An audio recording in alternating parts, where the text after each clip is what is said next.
Good morning. Good to see all of you. If you look at the House schedule this week, it's yet one more example of Speaker Pelosi pushing a socialist agenda that's focused on taking away the rights of hardworking families while also bankrupting the next generation with mountains of debt that are focused not on COVID relief. If you look over 90% of the bill that they're going to bring back on the spending, a $1.9 trillion spending bill, is not focused on COVID relief. It's focused on pushing more of the far left agenda. It's very concerning when you look at both what happened in the House and in the Senate. Speaker Pelosi and Chuck Schumer shut Republicans out of the process completely. In fact, President Biden was offered the ability to work with Republicans, and he chose to have a go-it-alone strategy as well. And that lets Americans down all across this country who wanted to see a package that was focused on helping families, on helping small businesses stay afloat, and on helping reopen schools. We brought amendments, for example, to double the number of vaccines so that we can get more Americans vaccinated quickly, and that was rejected on a party line vote. There was an amendment in the Senate to say that felons in prison shouldn't be able to get taxpayer checks, and that was voted down on a party line vote.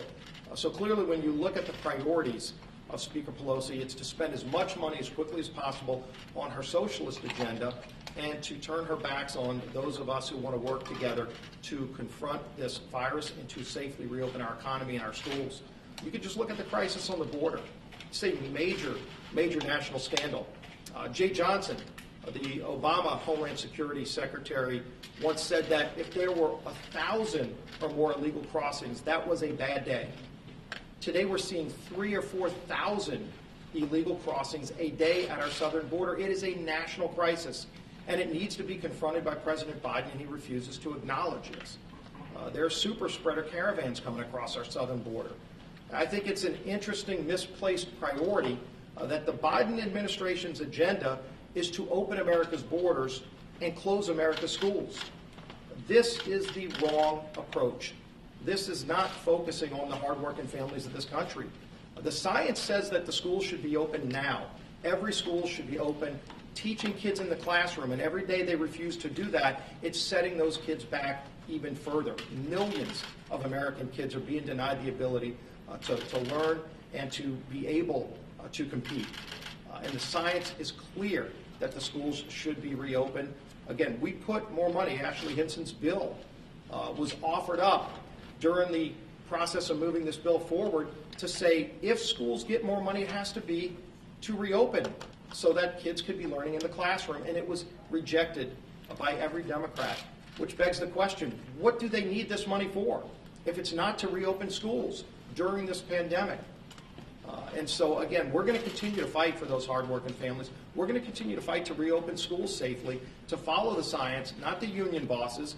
When you see a union boss fighting to keep the public schools closed while taking the parents' money, but sending their own kids to private schools, it just shows you they're not even following the science. There's a tremendous amount of hypocrisy and double standard involved in the people that want to take a hard-earned money of these taxpayers across the country while not fighting for them, for their families, for their children. So we're going to continue to do that. We're going to continue to try to fight for an agenda that works for families, not to push this socialist agenda that Nancy Pelosi is bringing to the floor. Finally, I want to mention this scandal involving Governor Cuomo. It's a scandal on multiple fronts. It's not just the sexual harassment scandal, which is very concerning, but it's also the scandal of what he did to seniors in nursing homes, starting with his order that went against federal CMS guidelines, forcing seniors who were COVID positive to go back into nursing homes and prohibiting those nursing homes from testing for COVID, led to thousands of deaths that should have never happened. The Select Subcommittee on Coronavirus Republicans back in June started asking Governor Cuomo for the data. He refused back then, called us names, seems to have a pattern of bullying, but he never gave those families an answer. We are continuing to fight for those families who deserve an answer. It's recently come out that not only did he potentially obstruct justice in hiding the data, but he may have actually directed his own employees to manipulate the data, to lie about the number of deaths that could have been used to help prevent more deaths. And so I would call on President Biden to rescind his designation of Governor Cuomo as the gold standard for COVID leadership. That's not the gold standard.